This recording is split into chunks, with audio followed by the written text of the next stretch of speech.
At my daughter's graduation, I walked in with flowers and a ticket. Then a security guard asked my name and checked a list. "We've been warned about you," he said.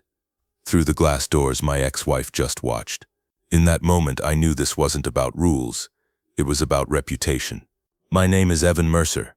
I'm 39 years old, and I live on the south side of Denver in a small townhouse I bought after the divorce, the kind of place that still smells faintly like fresh paint because I keep trying to make it feel like mine.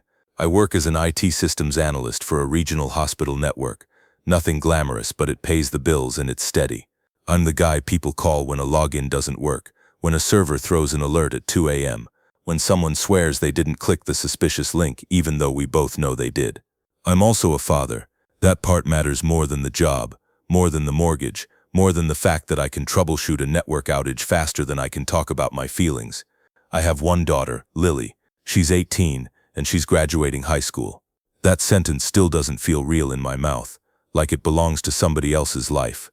Lily is the kind of kid who remembers the names of her teachers years later. The kind who sets her alarm 10 minutes early just to have time to feed the neighbor's cat if they're out of town. She laughs with her whole face, not just her mouth. And when she was little, she used to fall asleep in the car with her forehead pressed against the window, leaving that soft, foggy circle on the glass. I have a lot of memories like that, and I've learned to keep them private. Because the story people hear about me, at least in certain circles, isn't Evan the steady dad. It's Evan the problem, Evan the risk, Evan who can't be trusted. And the person who has spent years shaping that version of me is my ex-wife, Marissa. Marissa and I were married for 11 years. We met in our mid-20s, when everything still felt open-ended and fixable. We didn't start out toxic. That's the part people never understand. They imagine a villain from day one, but real life usually isn't like that. Real life is slow shifts, small resentments that harden, compromises that turn into scorekeeping, and two people who stop assuming the best of each other. When Lily was around 10, Marissa started saying things like, "You scare me when you get quiet," as if silence was a weapon. I'm not a yeller. I've never been. If anything, I shut down when conflict escalates. I would walk into the garage, or take a drive, or go clean the kitchen too aggressively, scrubbing a countertop like it had personally betrayed me. Marissa interpreted that as something darker, something threatening. And once someone decides you're dangerous, everything you do becomes evidence. If I asked for clarity about schedules, it was controlling. If I wanted a conversation in writing, it was manipulative. If I tried to show up early for pickups, it was stalking. If I didn't show up early, it was unreliable. By the time we divorced, we weren't just two people who failed at marriage. We were two people living in different realities, and Marissa was better than me at selling hers. The custody arrangement was supposed to be simple. Shared legal custody, Lily primarily with Marissa during the school week, and with me every other weekend plus one evening dinner on the off weeks. We lived close enough that Lily didn't have to change schools, which felt like a win at the time. But the paper agreement and real life are rarely the same thing. On paper, I had rights. In practice, I had to fight for every inch of normal fatherhood. There were always obstacles. She has a project. She's going to her friends. She doesn't feel like going. Sometimes Lily really was busy. Sometimes she really did want to stay home. She was a teenager. She had her own life. But too often I could hear Marissa in the background of it all. The subtle steering, the careful framing. I tried to compensate the way a lot of divorced dads do. I became painfully consistent. I always showed up on time. I always paid support on time. I kept receipts. I kept text messages. I kept my tone even when hers wasn't. I told myself that if I stayed calm long enough, the truth would eventually become obvious. That's the thing about being labeled the unstable one. You start living as if you're on probation in your own life. Even my friends noticed it. My sister noticed it most. She'd watch me draft a simple message. "Hey, can I pick Lily up at 6 instead of 7? And she'd say, "Why are you rewriting that like it's a legal document?" Because it was. Everything was. The worst part was that Lily was caught in the middle. Not in the dramatic, obvious way with screaming fights and slammed doors. It was subtler than that. Marissa didn't have to ban me outright. She just had to make being close to me feel complicated, embarrassing, risky. There was one incident 2 years after the divorce that became Marissa's favorite story. It happened at a parent-teacher night. I showed up after work in my hospital ID lanyard because I'd forgotten to take it off. I was tired, running on vending machine coffee, and the parking lot was a mess. I couldn't find Marissa at first, and when I did, she was already talking to Lily's guidance counselor like they were old friends. I waited until there was a pause and said, "Hi, I'm Evan, Lily's dad." Marissa's smile tightened. "He's very passionate," she told the counselor, in a tone that made it sound like a warning label. I wasn't even angry. I was just humiliated. And when I tried to ask a couple of questions about Lily's course track, Marissa talked over me and then later told Lily I'd made a scene. I didn't. I barely spoke. But the next week, a new rule appeared in our co-parenting messages. I was not to attend any school events unless Marissa was informed in advance, and communication about school matters should go through her to avoid conflict. It was framed as keeping things calm. It always was. There were other moments like that. A soccer game where Marissa sat on the opposite side of the bleachers and told other parents loudly that she was just trying to keep things safe. A school fundraiser where she joked that I wasn't allowed near the sign-up sheets. The jokes always landed because people assume a divorced mom is protecting her child from something. People rarely ask, from what? And I learned over time that if I protested, I looked guilty. If I got emotional, I confirmed her narrative. If I tried to defend myself in front of strangers, it sounded like I was pleading my case. So I did what I always did. I swallowed it. I told myself that Lily would turn 18 soon, that I just had to make it through, that once she was an adult, the gatekeeping would stop. Then graduation season arrived, and suddenly all the things I'd been holding my breath for were right in front of me. The cap and gown photos, the senior awards, the final choir concert Lily insisted she didn't care about while practicing in her room anyway.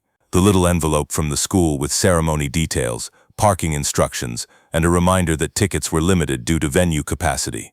Limited tickets. That's where the real problem began. Marissa had physical custody, which meant most school mail still went to her address. Lily forwarded me pictures of things when she remembered, but she was busy and I didn't want to pressure her. So when the school released the official graduation ticket distribution plan, I found out through Lily late and secondhand. "Mom said she'll give you one," Lily told me on a Tuesday night when I had her for dinner. We were sitting at a small Thai place near my house, the kind with sticky tables and the best pad see ew in the neighborhood. Lily kept picking at her noodles, not meeting my eyes. "One ticket?" I asked, keeping my voice neutral. She nodded. "It's what the school gave us. And she says you'll make it weird if you're around her family." There it was, not about me and Lily, about me and Marissa. I took a slow sip of water. "Lily, it's your graduation. I'm not there for your mom. I'm there for you." "I know." Her voice was small, but she keeps saying you get intense. I almost laughed, but it came out as a tired breath. Intense, like I was a storm system. "What do you want?" I asked her. "Be honest." Lily looked up then, and her eyes were bright in that way that meant she was trying not to cry, which always made me feel like I was holding something fragile with shaking hands. "I want you there," she said. "I want both of you there. I don't want to fight. Not on that day. I won't fight," I promised. "I won't even talk to her if that's what it takes." And I meant it. After dinner, in my car, Lily fiddled with the tassel keychain she'd already bought, twisting it around her finger like she could knot her anxiety into something manageable. "Dad," she said, hesitating, "Mom said she might talk to the school about security." My hands tightened on the steering wheel. "About what?" She said they don't want any incidents. She said they have a list. A list. I didn't say anything for a few seconds because the truth was, I already knew what kind of list she meant. Not an official list. A social one.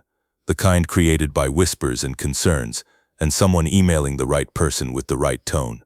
"Lily," I said carefully, "has your mom ever told you I'm dangerous?" Her silence was answer enough. She stared out the window. "She says you can be unpredictable, that you don't handle rejection well." I felt something cold settle in my chest. Rejection. Like I was some guy who couldn't take no for an answer. Like I was the sort of person you needed to warn security about. I kept my voice steady because Lily was watching me, measuring me, even if she didn't realize it. "I'm sorry she's put that on you," I said. "I'm not going to do anything that ruins your day, okay?" Lily nodded, but she didn't look relieved. She looked braced. That night after I dropped her back at Marissa's, I sat at my kitchen table with my laptop open and the graduation email pulled up from the school's website. I read every line like it was a contract, searching for anything that could be used against me. The ceremony would be held on campus in the main auditorium. Entry would require tickets and a security screening. All visitors would pass through the same lobby. The school used electronic access badges for staff and students, and visitors had to sign in at the front office during school hours. For graduation, it sounded like they'd have extra security, extra monitoring. I stared at that last part for a long time. Monitoring. I told myself it was routine, that every school did this now, that I was overthinking it because Marissa had trained me to expect the worst. Then my phone buzzed with a message from Marissa. It was short, polite in the way that felt practiced, and it made my stomach drop anyway. Just so you know, the school is aware of your history. Do not approach me or my family at graduation. If you cause a problem, security will remove you. I read it twice, then a third time. My history. I hadn't been arrested. I didn't have a restraining order. I didn't have violent incidents. What I had was a narrative, a carefully maintained story where I was always one bad moment away from becoming a headline. I set the phone down and looked around my quiet kitchen. The dish rack, the stack of mail, Lily's old drawing still pinned to the side of the fridge because I couldn't bring myself to take it down. A stick figure family with a son in the corner, drawn back when she still believed all families stayed in one piece. All I wanted was to sit in an auditorium and watch my daughter walk across a stage, but Marissa was already laying the groundwork to make that feel like a threat.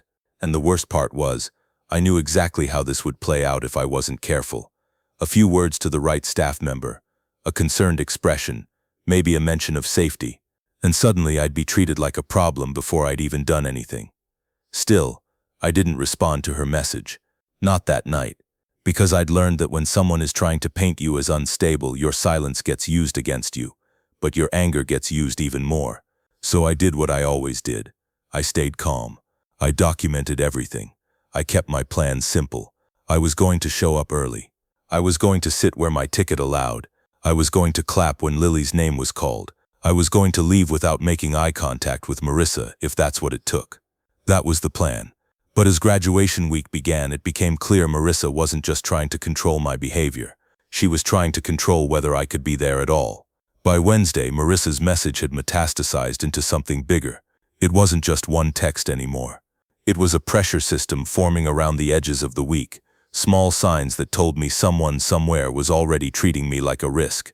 It started with Lily calling me after school, her voice careful like she was stepping around broken glass. "Dad, what happened between you and Mom?" she asked. I was standing in the kitchen staring at a grocery list I hadn't started because my brain kept circling the same thought. What is she telling people? "What do you mean?" I asked. "She said she had to warn the school," Lily said.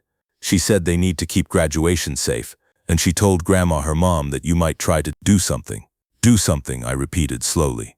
"Like what?" Lily exhaled. "I don't know, she didn't say exactly. Just that you've been unstable, and that you've made threats before." My stomach sank so hard it felt physical, like an elevator cable snapping. "Lily," I said, "I have never threatened your mom. Not once." "I know," she whispered. And that was the problem. She knew, but she still had to live inside the noise Marissa created. I lowered my voice even though I was alone. "Did she tell the school that I made threats?" "I don't know," Lily said. "She said she talked to someone. And she said if you come and you act weird, they'll remove you." I didn't correct her wording. Act weird. That's how these stories always work.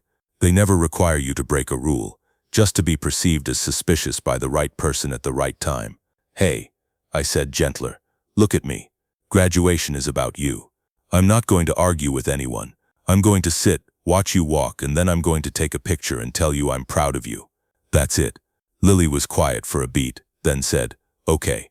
But when she hung up, I felt this tight, sick certainty settle in. Marissa wasn't preparing for a conflict. She was preparing for a removal. That night, I pulled up every email I had from the school and searched the website for the admin contacts. I didn't want to sound paranoid, but I also didn't want to show up blind and be blindsided in public. The next morning, I called the main office. A woman answered, cheerful and practiced. "Front office, this is Diane." "Hi, Diane," I said. "My name is Evan Mercer. My daughter Lily Mercer is graduating this weekend. I just had a question about guest entry." There was a pause. Not long, half a second maybe, but enough for my nerves to notice. "Okay," Diane said. "What can I help you with?" "I have a ticket," I lied, because I didn't want the conversation to shift into ticket politics. I wanted to confirm what time doors open and where parents should enter. Doors open at 5, she said. Guests will enter through the main auditorium doors. Security will be present. Great, I said. And is there anything special I should know?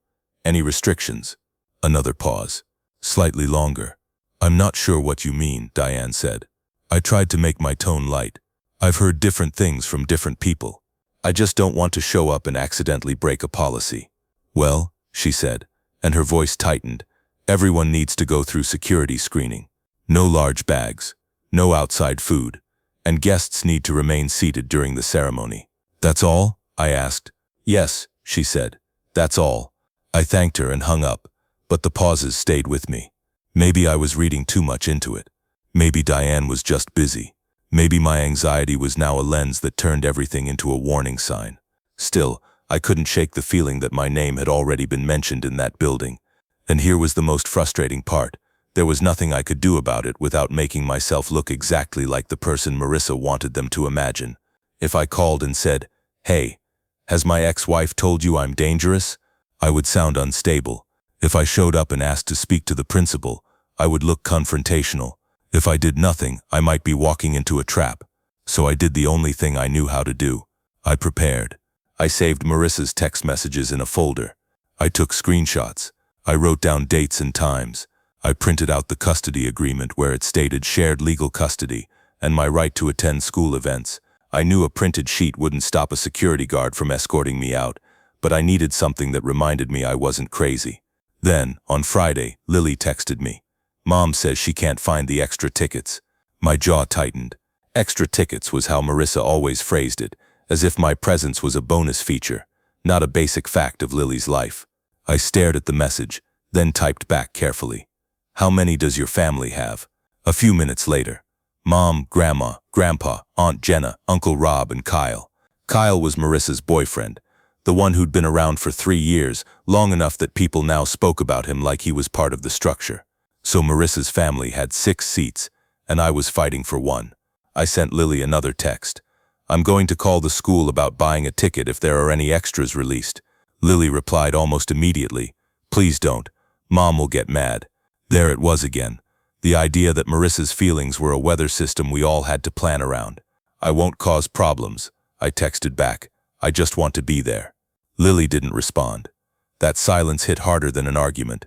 Saturday morning I drove to a print shop and made a small poster board sign that said, "Congratulations, Lily," in clean blue letters. I didn't make it flashy. No glitter. No inside jokes. I just wanted her to spot it and know I'd shown up. I bought a bouquet of daisies because they were her favorite when she was little, and because roses felt like I was trying too hard. Then I sat in my car in the parking lot, staring at the steering wheel, and realized my hands were shaking. I wasn't afraid of graduation. I was afraid of being publicly labeled again, in front of my daughter, in front of her classmates, in front of an auditorium full of parents who would remember the scene longer than they remembered the names on stage. Because in a crowd, perception is everything. And Marissa knew that. When the day finally came, I wore a simple navy blazer over a white shirt. No tie. I wanted to look like a dad, not like a man trying to prove something. I left my hospital ID at home. I checked my pockets 3 times to make sure I had nothing that could be framed as suspicious. Keys, wallet, phone, ticket. Except I didn't actually have it. At 2 in the afternoon, Lily called me. "Dad," she said, breathless, like she'd been running upstairs. "Mom's giving you a ticket, but you have to pick it up from her at the door." Of course, not ahead of time, not in a neutral exchange, at the door in front of everyone, where she could control the moment. "Okay," I said. "Where will she be?" She said the main entrance. Lily replied. And she said you need to promise you won't talk to her. I looked out my window at the cloudy sky and felt something in me go quiet and flat. "I promise," I said. "I won't talk to her." I didn't add what I wanted to add, which was, I shouldn't have to promise basic decency just to attend my own child's graduation. I arrived an hour early anyway. The parking lot was already filling. Families in nice clothes streamed toward the auditorium carrying balloons and flowers. I saw teenage boys adjusting their collars, girls in dresses walking carefully in heels.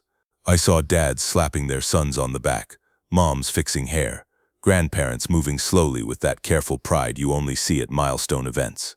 I stood near my car for a moment, holding the daisies, and tried to breathe like a normal person. Then I headed toward the entrance. Security was set up just inside the doors, 2 metal detector wands, a table for bag checks, and 3 staff members wearing lanyards. There were also 2 uniformed security guards near the lobby wall, arms folded, scanning the crowd with the bored vigilance of people trained to assume trouble eventually shows up. I told myself, you are not trouble. I walked toward the doors and scanned for Marissa. I saw her almost immediately, standing with her mother and Kyle, angled in a way that blocked the entry flow. She looked polished, hair perfect, dress expensive in that subtle way. Her mother was holding a stack of tickets like they were playing cards. Marissa saw me and her expression changed just enough that I felt it. Not fear, not surprise, control. She leaned toward her mother, said something, and her mother's eyes flicked to me like I was a stain on the carpet. I approached slowly, keeping my posture relaxed. I didn't want to look like I was marching up. I didn't want to look like I was sneaking either. Every movement felt like it could be interpreted. When I was a few feet away, Marissa held out 1 ticket between 2 fingers. Here, she said, loud enough for Kyle and her mother to hear. Don't make this weird. I didn't respond. I just reached out and took the ticket, careful not to touch her hand. Her mother's mouth tightened.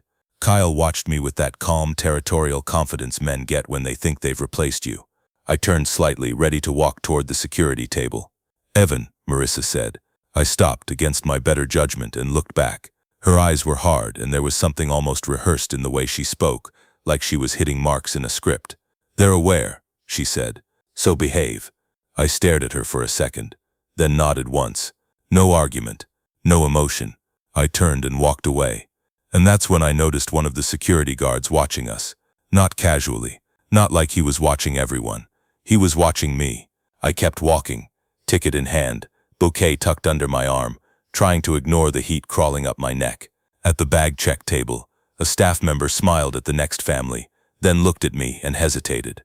Ticket, please, she said. I handed it over. She scanned it, then glanced at a sheet on the table, some kind of list. Her smile faded. Not dramatically, just enough.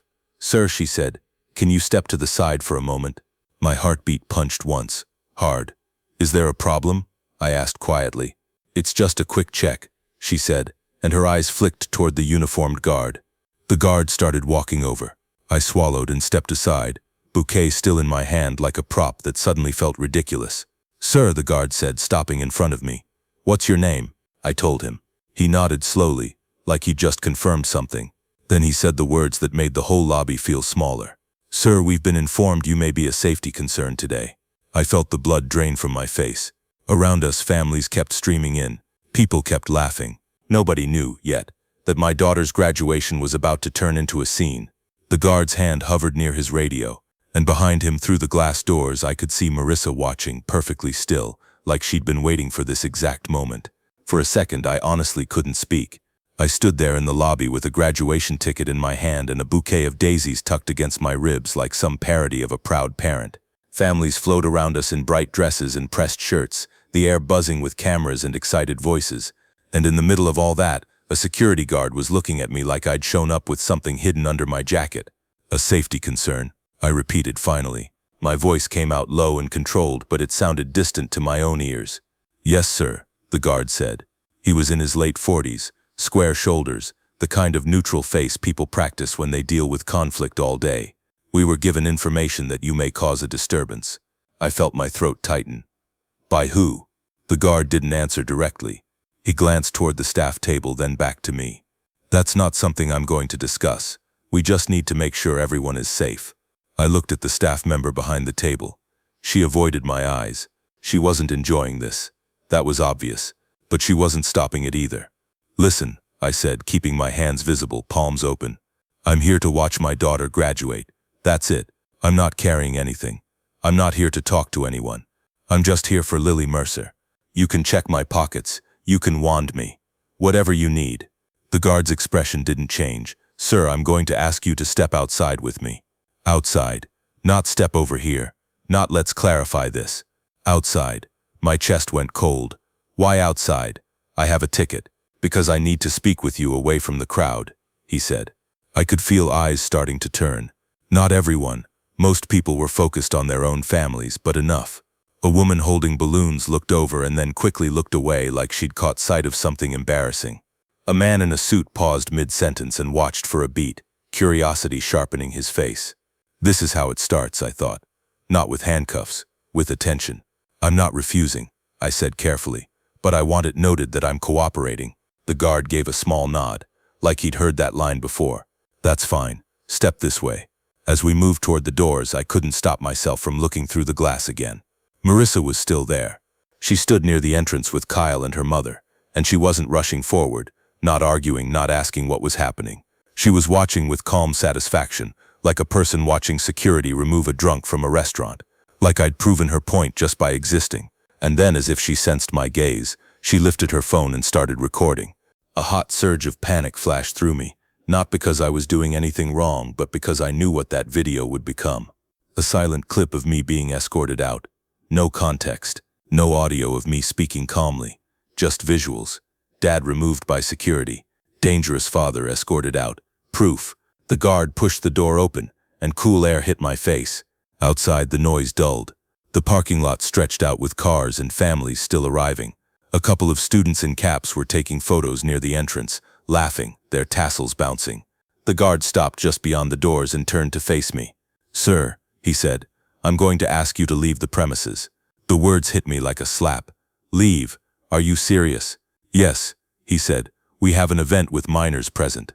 We were informed you might be confrontational." I laughed once. Short, sharp, humorless. Confrontational. I haven't even spoken to anyone. "Sir," he warned, and his hand went back toward his radio. I forced myself to breathe.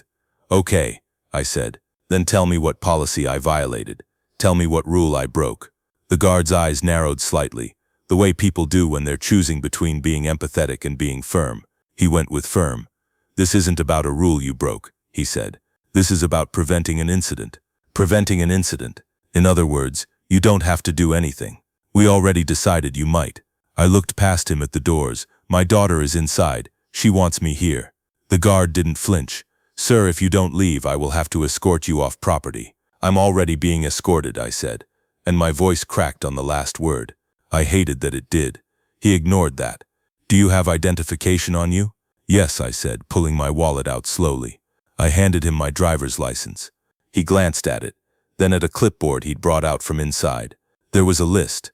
I saw the top edge of paper with names printed in neat rows. A list. My name was on it. That wasn't a guess anymore. I could see his eyes move like he was locating me on a line. When he handed my license back, his tone grew colder. "Sir, you were explicitly noted as not permitted today." My pulse thudded in my ears. "By who?" No answer. I swallowed hard. "Can I speak to an administrator?" "The principal." "Anyone?" He shook his head. "They're occupied. The decision stands." And then the final blow, delivered almost casually. "If you return, will involve law enforcement." Law enforcement. At my daughter's graduation. I stared at him, trying to hold myself still. The temptation to argue was almost unbearable. To demand fairness. To demand proof. To demand someone treat me like a human being and not a rumor. But I could see it so clearly. If I raised my voice even a little, Marissa would get what she wanted. The guard would harden, someone would record, and my daughter would hear later that her father had to be removed because he couldn't control himself. So I did the only thing I could do that still felt like being a father. I stepped back. "Okay," I said, and my voice was tight like I was pushing words through a narrowed pipe. "I'm leaving.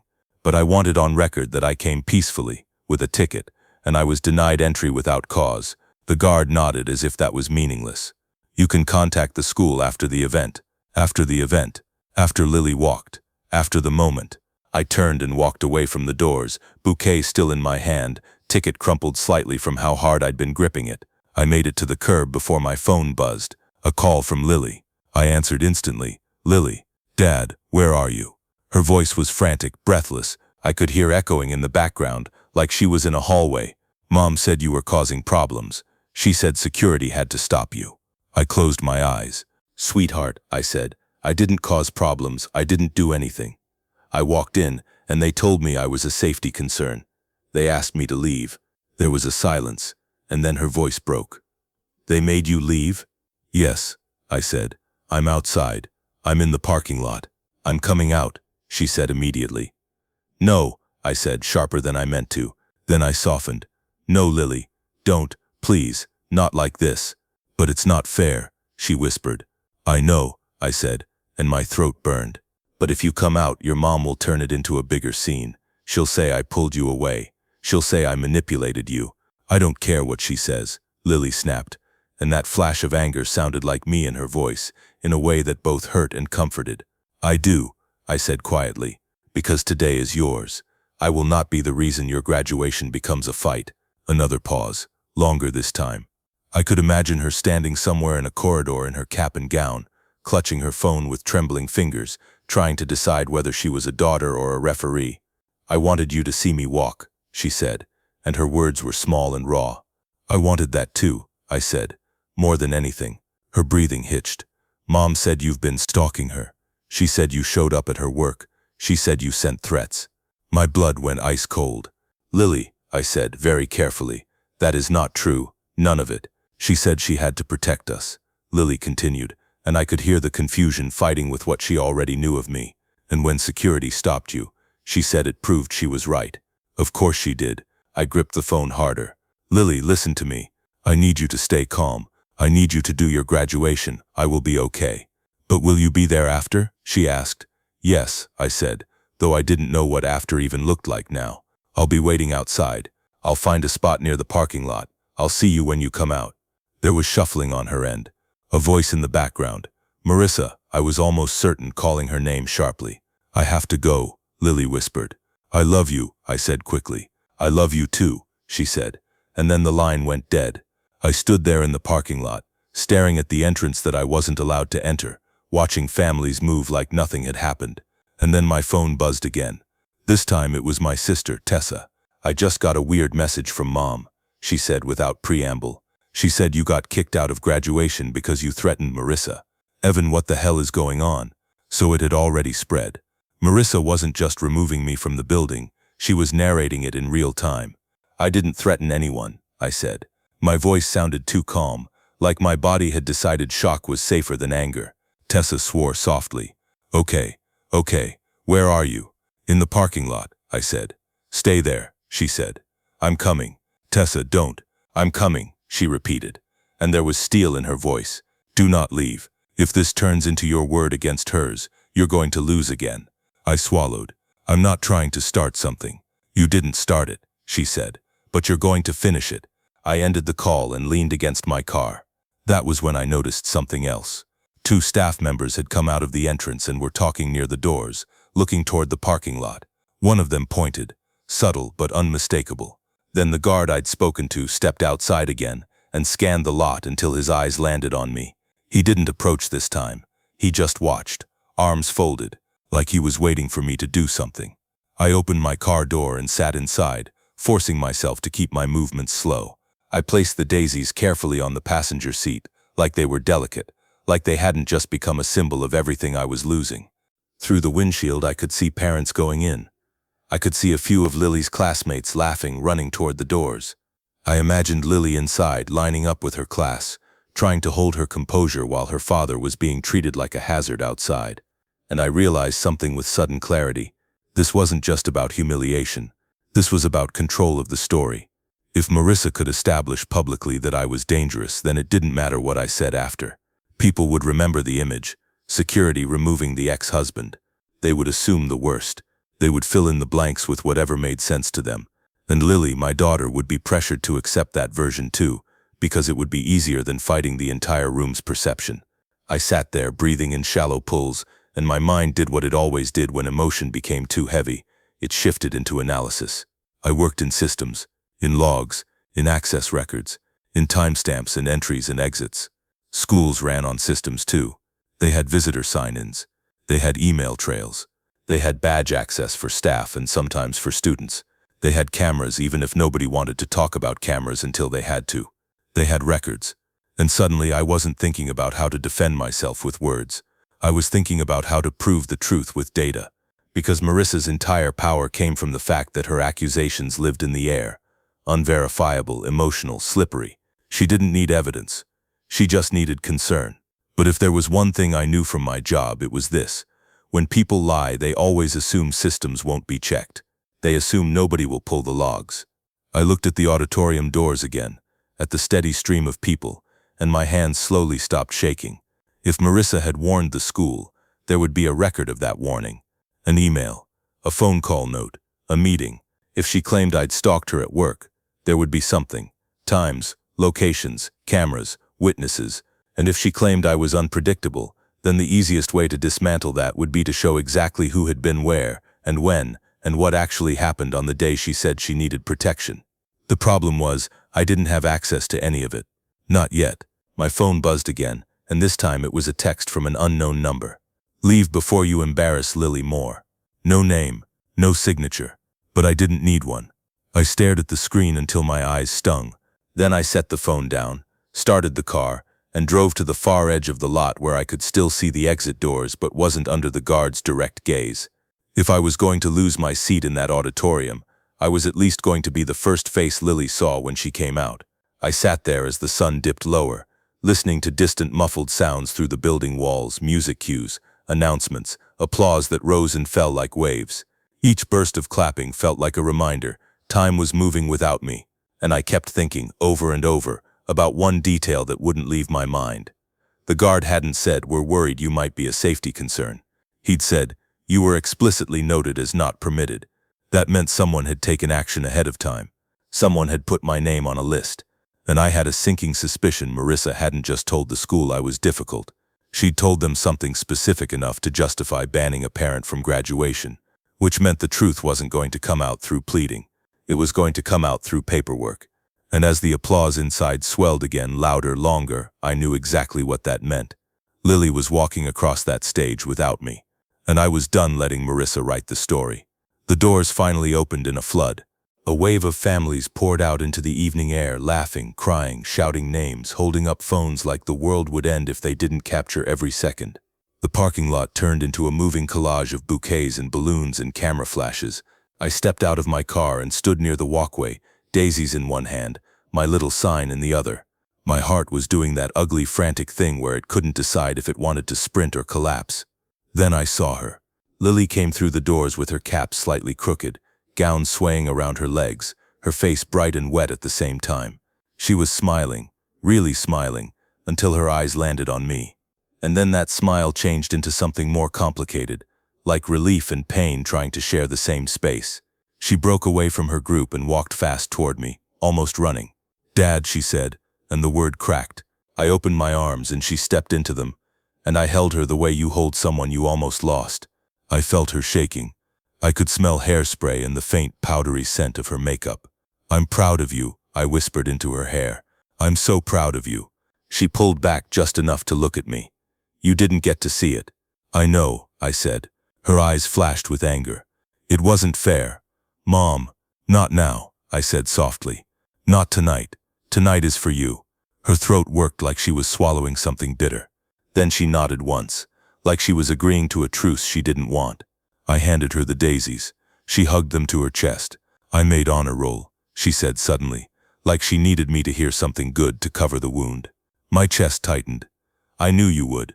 And I got the community service ribbon," she added quickly. "They called my name and everything." I smiled, and it was real, but it hurt too. "Of course you did. You've always cared about people." She looked at my sign, the simple blue letters, and her eyes went glossy again. "You brought this." "Yeah," I said, trying to keep my tone light. "I figured you'd see it in the crowd." Her jaw clenched. "There wasn't a crowd for you to be in." Behind her I saw Marissa exiting the building with her parents and Kyle, moving like a little parade of certainty. They were laughing loudly, like the night had gone exactly the way they wanted. Marissa spotted Lily with me.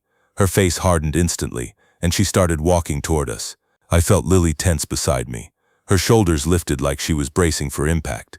Marissa stopped a few feet away, close enough to be heard, far enough to look reasonable. Kyle hovered behind her like backup. "I hope you didn't upset her," Marissa said, her voice sweet in that poisonous way. "It's her night." I stared at her. I congratulated my daughter. Marissa's eyes flicked to the daisies, then to my sign, like she was cataloging props for a story. Lily stepped forward before I could speak again. "Mom, why did you tell them to kick him out?" Marissa's expression shifted. Widened eyes, a careful inhale, like she was about to perform concern for an audience. "I didn't tell anyone to do anything," she said, loud enough that people nearby could hear. "The school made their own decision because they know what's happened before." My stomach turned.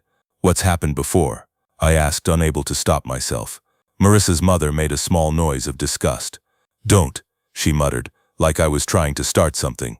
Lily's voice rose. "What happened before?" "He didn't do anything." Marissa's gaze snapped to Lily, and for a split second the mask slipped. There was irritation there. Real irritation, like Lily was breaking a script. "Lily," Marissa said sharply. "Not here." "Why not here?" Lily demanded, and I'd never heard her sound like that, like a line had finally been crossed. "You embarrassed him. You embarrassed me." Marissa's eyes darted around. I followed her glance and realized what she was checking for. Witnesses. Phones. Attention. She adjusted instantly, softening her voice again. "Honey, you don't understand. I'm trying to keep you safe." "Safe from what?" Lily shot back. "From my dad holding flowers." A couple walking past slowed, curiosity pulling them like gravity. A woman nearby pretended not to listen while listening with her whole body. Marissa smiled tightly. "We're not doing this." Then she turned her eyes back to me, and there it was, pure quiet threat. "If you cared about her," she said, "you'd stop pushing." I felt my hands curl into fists at my sides. I forced them open. "I didn't push anything," I said. "I showed up with a ticket, and your warning got me removed." Kyle finally spoke, his voice calm and smug. "Maybe it's time you accept boundaries, man." Lily whirled toward him. "Don't talk to him like that." Marissa's father stepped forward a half step, the kind of movement older men do when they want to remind you they still think intimidation works. "We're not arguing with you," he said to me. "This isn't your family anymore." That one landed hard, because it was designed to. Lily's face went pale. "He is my family," she said, and her voice shook. "He's my dad." Marissa's eyes narrowed. "Lily, get in the car." "No," Lily said. It was the first outright refusal I'd heard from her to her mother in years. Marissa blinked, and I watched anger flare behind her eyes. She lowered her voice to something almost intimate, almost terrifying in how controlled it was. "Get in the car," she repeated. "Now." Lily looked at me, pleading and furious all at once, like she didn't know which side she was allowed to stand on. I stepped closer to Lily and kept my voice steady. "Lily, go with your mom," I said gently. "We'll talk tomorrow, I promise." Her eyes filled. "Dad, tomorrow," I said again. "I don't want this to become a bigger scene."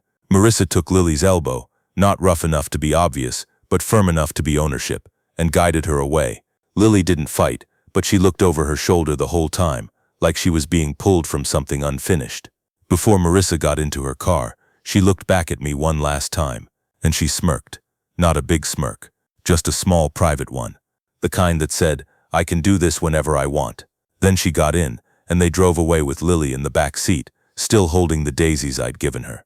I stood there in the parking lot as the crowd thinned, feeling like the night had been stolen, and then carefully framed as my fault. Tessa arrived 10 minutes later, breathless and angry, her hair wind-blown like she'd driven too fast. She stepped out of her car and looked at me. "Tell me everything," she said. So I did. I told her about the list, the guard, the words explicitly noted, the threat of police, the fact that Marissa recorded me like she was collecting trophies. Tessa's face went tight with rage. "She planned this," she said. "She planned it so you couldn't even be inside." "I know," I said, "but I can't prove it." Tessa's eyes sharpened. "Yes, you can." I let out a tired breath. "How?" She pointed at my phone. "What did the guard say?" "Not permitted." "That means paperwork, emails, notes. Someone logged something." I nodded slowly. "They had a list." "Exactly," she said. "And lists come from somewhere." I looked at the darkened auditorium doors. A janitor pushed a cart inside, the event already being erased like it never happened. "I don't want to harass the school," I said, because the fear was still there, the fear of being seen as the problem. Tessa crossed her arms. "You're not harassing anyone. You're requesting records about why you were removed from a public school event as a parent. There's a difference." I stared at her. "Do you think they'll give it to me?" Tessa's mouth flattened. "Not easily." She was right. Schools didn't like admitting they made questionable decisions. They liked to hide behind security protocols and confidentiality, and Marissa would absolutely leverage that. But I also knew something else. I worked with systems that recorded everything, even when people pretended they didn't, especially when they pretended they didn't. I drove home that night with the empty passenger seat staring at me. I set the crumpled ticket on my kitchen counter like evidence from a crime scene. I didn't sleep. Every time I closed my eyes, I saw Lily's face when she realized I wasn't inside. The next morning, Lily texted me, "I'm sorry." Just 2 words, no punctuation. Like she couldn't afford anything longer without setting off a bomb in her house. I replied, "None of this is your fault. Can we talk today?" She didn't answer for an hour. Then, "I'll call when Mom goes to the store." I stared at that message and felt something twist in me. My 18-year-old daughter had to schedule phone calls like she was sneaking information out of a hostile country. Around noon she called. Her voice was low and quick. "Dad, Mom's saying you got removed because you threatened her in the past. She's telling everyone you're not allowed on school property." My jaw tightened. "She's telling people that?" "Yes," Lily whispered. "And she showed Grandma a video of you with security. They keep saying, 'See, even the school knows.'" I took a slow breath.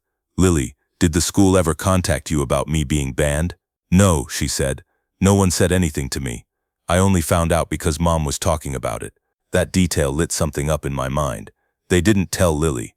The school didn't coordinate with the student. They just removed a parent at the door based on an allegation. Or worse, they removed me based on a lie presented as fact. "Lily," I said, "I need you to listen. I'm going to handle this through proper channels. I'm not going to confront your mom. I'm not going to post online. But I am not letting this stand. Not because of me, because I won't have you growing up thinking this is normal." Lily was quiet. Then she said, "Dad, I heard something." "What?" I asked. She hesitated. "At school last week I was in the office dropping off a form, and Mom was there." My stomach clenched. "Why?" "I don't know," Lily said. "She was talking to the front office staff, and she sounded upset. Like, really upset." "What did she say?" I asked. "I couldn't hear everything," Lily admitted, "but I heard her say, 'He's not stable, you can't let him in.' And then she said something like, 'I have proof.'" "Proof." My mind latched onto the word. "Did you see what proof?" "No," Lily said. "I just saw papers." And she kept pointing at her phone. I leaned back in my chair, heart pounding. "Okay," I said slowly. "Okay. Lily, I'm going to ask you something, and you don't have to answer if it makes you uncomfortable." "Okay," she whispered. "Did your mom ever file a police report against me?" I asked. "No," Lily said instantly. "No. If she did, I'd know, I think." "What about a restraining order?" I asked. "No," she repeated. "Nothing like that." So Marissa had proof that never made it to police, never made it to court, but somehow made it to a school security list. That told me exactly what kind of proof it was. Not proof, narrative, selective clips, half-context messages, a story packaged to look official. "Lily," I said, "I want you to focus on your summer, your college prep, your friends. Let me deal with the adults." Her voice broke a little. "I just wanted you there." "I know," I said, and my own voice went rough. "I'm sorry." After we hung up, I called Tessa. "We need records," I said as soon as she answered. "Yes," she said, like she'd been waiting. "I want every email, every incident note, every visitor log entry, anything that shows why they put me on that list," I said, "and I want it dated." Tessa let out a breath. "We start with the school district office, not the front desk." "The district," I rubbed my forehead. "Do I need a lawyer?" "Maybe," she said. "But first we request. There are open records laws. Not everything will be public because of student privacy, but anything about you, an adult being barred, should exist in some form." I stared at my laptop screen, already opening a document. "Okay, what do we ask for exactly?" Tessa's tone turned practical. "We ask for incident reports from graduation. We ask for communications regarding security concerns involving you. We ask for the list itself. If they won't provide the full list, they can provide the line that references you. We ask for visitor sign-in logs for the dates your ex claims you caused issues." I paused. "Visitor sign-in logs?" "Yes," she said. "If she claims you showed up somewhere, then either you did and you signed in, or you didn't and there's nothing. Either way, it pins things down." I felt my pulse quicken. "And what about badge logs?" Tessa went quiet for a beat, then said, "School staff have badges." "Exactly," I said. "If Marissa was in the office last week, she might have been there during school hours. Visitors sign in, but staff badge in and out of certain areas. Doors log access. Many schools have electronic access control." Tessa made a low sound of approval. Now you're thinking like you. Because that was my language. Not he said, she said. Not social media. Not emotional warfare. Timestamps, entries, exits. And suddenly, a possibility I hadn't let myself consider started to form. What if Marissa hadn't just warned them? What if she'd caused a disturbance herself? Something she needed to preemptively blame on me. The thought made my stomach twist, but it also made something else happen. It made the entire week feel less random. If Marissa had an actual incident on record, an argument at the office, an outburst, a confrontation, then she needed to redirect responsibility fast. She needed a villain. She needed the school to believe the danger was external. Me. I opened a fresh email draft addressed to the district records office.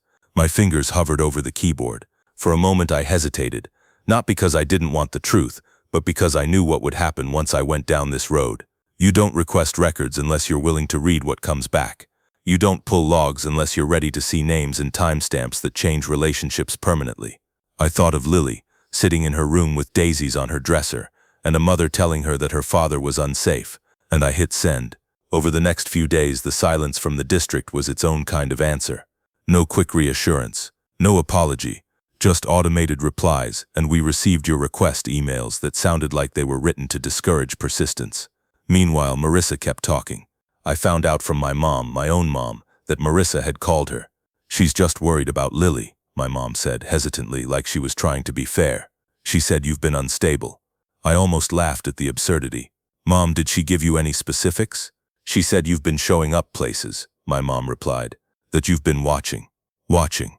That word made me feel sick, because it wasn't just an accusation.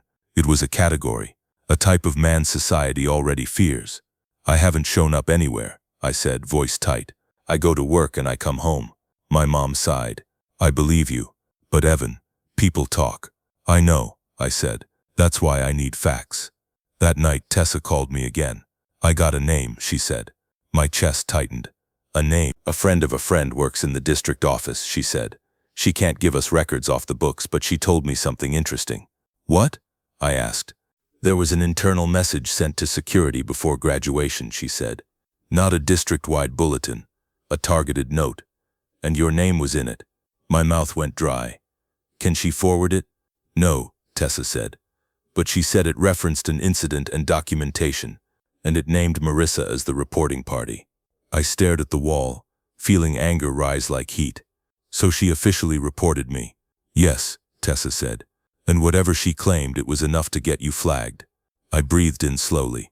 Then there's a paper trail. There's always a paper trail, Tessa said. The question is what it shows. When I hung up, I sat in the dark living room and thought about systems again, about how every accusation Marissa made had always been designed to avoid verification, to stay just vague enough to be believed but not examined. But now she'd stepped into a building full of cameras and logs and procedures, and she'd used the word proof, which meant she'd created something, or stolen something, or twisted something that already existed. The next morning I got an email from the district records office. It was short and formal. Your request is being processed. Some records may be withheld or redacted per policy. Estimated completion 10 business days. 10 days. Marissa could ruin my reputation 10 times over in 10 days. But I had waited years to be heard. I could wait 10 days to be proven right. Still, as I read that email, a new message came in. This time from Lily. Dad, Mom says if you keep digging, she'll tell the school you're harassing them. I stared at the screen until my eyes blurred. Marissa wasn't just trying to control me. She was trying to scare me out of the truth. I typed back. I'm not harassing anyone. I'm asking why I was banned from my daughter's graduation. That's not wrong. I love you. I'll explain everything when you're ready. Lily replied. I'm ready now. I just don't know what to do. My hands shook again, but this time it wasn't panic. It was resolve. Because I knew what came next. Either the district would produce records that justified my removal, something real, or the records would show exactly what I suspected, that the only danger that day wasn't me walking in with flowers. It was someone willing to weaponize a lie, sign her name to it, and let a school treat a father like a threat. And if the logs said what I thought they might say, then Marissa wasn't just going to lose control of the narrative, she was going to lose it in writing. 3 days later, the first document arrived. Not the full packet, just an incident summary PDF, sent from a no-reply district address with a sterile subject line, Records response, partial release. I stared at the attachment for a full minute before I clicked it, because once I opened it, it would become real in a way Marissa couldn't spin anymore. The incident summary was one page, heavily formatted, with black redaction bars scattered like bruises. Date, graduation day. Location, auditorium lobby. Nature of incident, preemptive denial of entry based on reported safety concern. Reporting party, MH, full last name redacted, but the first initial didn't matter. It might as well have been spelled out in bold. And then under basis for concern, there was a sentence that made my stomach drop. Reporting party alleges prior threats and harassment, including an incident on campus on date redacted, supported by documentation and staff awareness. Prior threats, harassment, staff awareness. That was the story she'd sold them. Not my ex is awkward. Not he and I don't get along. She'd used words designed to trigger fear and policies. Words that made security feel justified before I even walked in. My hands were cold as I scrolled to the bottom. Disposition. Parent denied entry. Left premises without further incident. No apology. No correction. Just a neat little closing line as if the whole thing was routine. Tessa called 5 minutes after I forwarded it to her. She escalated this, she said, voice sharp. She didn't just complain. She made a formal allegation, and they treated it as truth, I said. Not necessarily, Tessa replied. They treated it as risk. That's different, and that distinction matters, because risk requires procedures and verification. I swallowed. If they verified anything, they'll have records. They will, she said. Keep breathing. This is exactly why you requested it. That night, Lily called me on her own. No whispering, no rushing. Her voice was tired, like the graduation fight had aged her a year and a week. Dad, she said, Mom is telling people you're under investigation. I closed my eyes. I'm not. I know, Lily said. But she's acting like you're doing something wrong by asking questions. Lily, I said gently, if someone can accuse you of something that big and face no consequences, that means anyone can do it to anyone. I'm not letting that be your normal. There was a pause. What did you find? She asked. Not enough yet, I admitted, but I got a summary. It says your mom reported me as a safety concern. Lily exhaled hard. She did, and it references an incident on campus with a date, I continued. That's where the truth is going to live, in the records. Lily's voice got smaller. Dad, what if she really believes it? That question hurt, because it meant Lily had spent years trying to make sense of two realities. Even if she believes it, I said, a school can't ban a parent based on belief alone. There has to be something. A report, a log, a documented incident. That's why we're pulling it. 2 business days later, the second email arrived. This one had multiple attachments, visitor sign-in logs, partially redacted, a communications log between staff and security, and almost buried in the middle, an access control report. My pulse kicked when I saw that phrase. Access control report meant badge data, time-stamped entries, doors opened, credentials used. The district had tried to redact names, but systems don't redact the truth easily. Even black bars can't hide patterns. I opened the access control report first. It listed doors and timestamps in a simple table. Door ID, location, credential type, time, result. And there, on the date of the incident on campus Marissa had referenced, was the first crack in her story. Credential, visitor badge, temp time, in 10:14 a.m. Location, main office entry. Result, granted reporting party name. Redacted, had signed in. Then, just 7 minutes later, credential, visitor badge, temp, time, 10:21 a.m. Location, counseling hallway door. Result, denied, denied.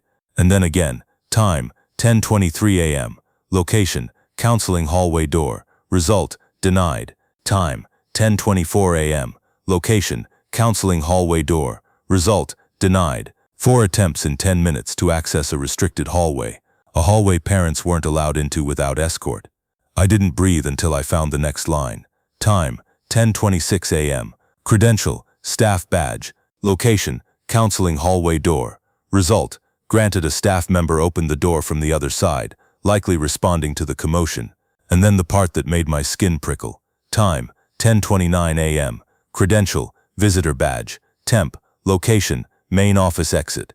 Result, granted visitor badge exited less than 15 minutes after entering. I stared at the screen, my brain assembling the scene without needing imagination. Someone signing in, trying to force access into a restricted area, getting denied repeatedly, staff responding, and then that person leaving. That wasn't harassment by me. That was someone else showing up, agitated, and being blocked by the school's own security doors. I scrolled further down and found the communications log. It was short but devastating. Parent-visitor became upset, attempted access to counseling corridor, raised voice at front office staff. Security advised parent to leave campus. Parent stated concerns about ex-spouse, requested preemptive restriction for graduation. I read that last line 3 times. Requested preemptive restriction for graduation. She hadn't just warned them in a general way. She had used an on-campus disruption, her disruption as the emotional fuel to justify banning me later. And the visitor sign-in log confirmed what the access report implied. Marissa had signed in that day. Not me. Her name was partially redacted, but the signature line wasn't. It was unmistakably her handwriting. I'd seen it 1,000 times on permission slips and old tax forms. I sat back in my chair, and for the first time since graduation, my hands stopped trembling. I wasn't dealing with rumors anymore. I was dealing with recorded reality. Tessa came over that evening. We spread the printed pages across my kitchen table like a war room. She traced the timestamps with her finger. She tried to get into counseling, Tessa said, and when she couldn't, she made it about you. I swallowed, and the school treated her like a credible reporter because she was the custodial parent. Tessa nodded, and because you weren't there to counter it. I stared at the words on the page. So what do we do now? Tessa's eyes lifted to mine. We request a formal meeting with the principal and district security, and we bring these documents, calmly, professionally, no drama, and we ask one question they can't dodge. Why did you ban a parent based on an allegation when your own records show the reporting party was the one creating incidents on campus? 2 days later, I sat in a conference room at the district office with a bottle of water I hadn't touched and a folder of printed logs in front of me. Across the table sat the assistant principal, a district security coordinator, and a woman from student services. Everyone had that careful, guarded posture of people who wished this was happening to someone else. They started with policy language. Our priority is safety. We respond to concerns. We aim to prevent escalation. I let them finish. Then I slid the access control report across the table. I understand safety, I said. I work in a hospital network. We track access. We track badges. We verify incidents. So let's talk about verification. The security coordinator glanced down at the report and went quiet. This is the date referenced as my prior incident on campus, I continued. Please show me where my name appears in these logs. Silence. The assistant principal cleared his throat. We may not have complete. It's complete enough to show repeated attempts by a visitor badge to access counseling, I said, still calm. Denied multiple times. Then that visitor exits. That visitor was the reporting party. The woman from student services shifted uncomfortably. We can't discuss another parent's interactions. You can discuss why I was banned, I said. Because you acted on information that was not verified against your own records. And because of that, my daughter's graduation was impacted. That landed. I saw it in their faces. Not guilt, exactly. More like the moment people realize they're holding something they shouldn't be holding. The security coordinator finally spoke. Mr. Mercer, you did leave peacefully at graduation. There was no incident. Yes, I said, because I didn't intend to cause one. But your decision made me the incident. In public, in front of hundreds of people. And now my daughter is hearing that her father is dangerous because the school removed him. The assistant principal rubbed his temple. We received concerns from the custodial parent. And your own logs show the custodial parent was the one escalating on campus, I said. So I'm asking for 2 things. 1, a formal correction in writing that I was removed without any misconduct on my part. 2, my name removed from any restriction list unless there is a lawful order. The room went very still. The security coordinator nodded slowly. We can review the restriction. I want it documented, I said. And I want the school to notify my daughter privately that her parent was not removed for misconduct. She deserves to know this wasn't her father failing her. The student services woman's expression softened slightly, like she finally saw Lily in the story and not just paperwork.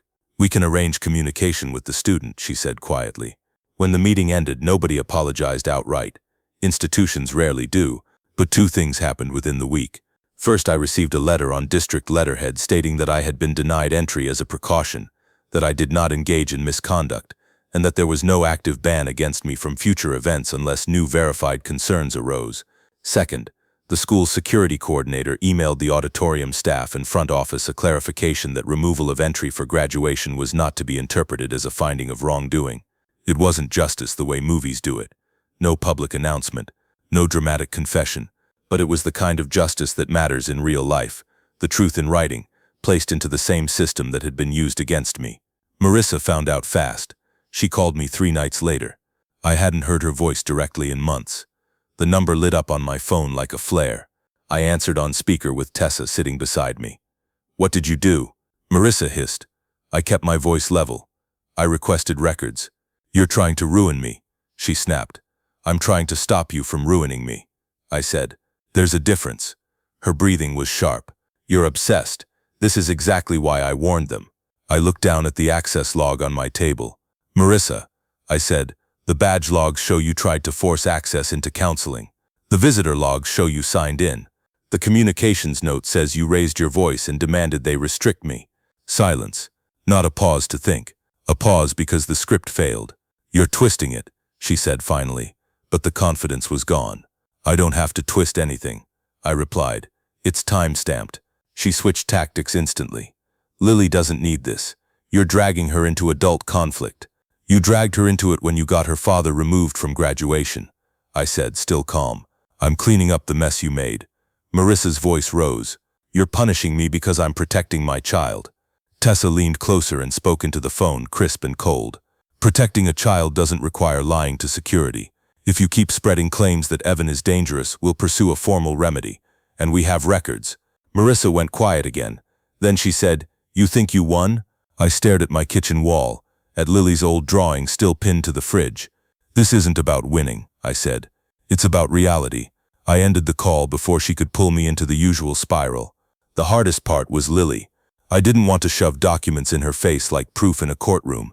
She wasn't a jury. She was my daughter, but she deserved honesty. So I asked her to meet me at a small coffee shop near the park we used to go to when she was little. She came in a hoodie and jeans, graduation already starting to feel like something far away. She sat across from me and looked exhausted.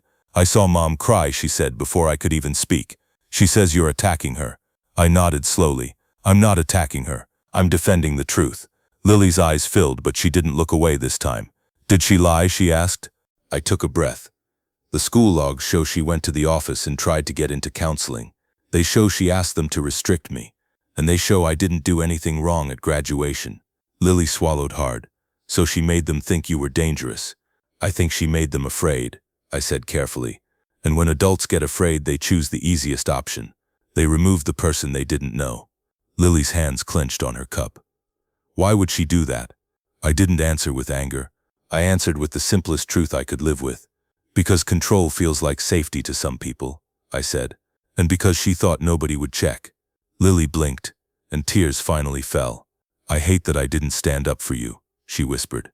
I leaned forward. "You did. You asked the question in the parking lot when it mattered. And you're here now. That's standing up." She wiped her face with her sleeve. "I don't know what to do with her," she said. "You don't have to solve your mom," I said. "You just have to decide what you believe about me." Lily looked at me for a long time, like she was looking for cracks. Then she nodded once. "I believe you," she said. That sentence didn't erase graduation. It didn't rewind time. But it gave me something Marissa couldn't steal, my relationship with my daughter, anchored to facts instead of fear. A week later, Lily asked me to take her to the campus bookstore for the community college she'd chosen. We walked through aisles of hoodies and notebooks and cheap coffee mugs. At one point, she reached for a sweatshirt with the school logo and glanced at me. "You're coming to orientation, right?" she asked, like she was testing whether the world was safe again. "Yes," I said. "And if anyone tries to stop me, we'll ask for the logs." She let out a small, shaky laugh. "Okay." That night, I put the graduation ticket in a folder with the district letter and the access report. Not because I wanted to relive it, but because I wanted a reminder of something I had learned too late and will never forget again. Silence doesn't always make you look mature. Sometimes it just gives a liar room to decorate the truth. And if you're the kind of person who keeps the peace by swallowing your pain, be careful, because people like Marissa don't interpret your calm as strength. They interpret it as permission. I'm still not a loud man. I'm still not a dramatic man. But I am a man who keeps records now. And I'm a father who will not let his daughter grow up believing that the loudest voice is the most truthful one. Because the real power, quiet, unglamorous, undeniable, is the moment someone opens a system, pulls the logs, and realizes the story they were told doesn't match the timestamps.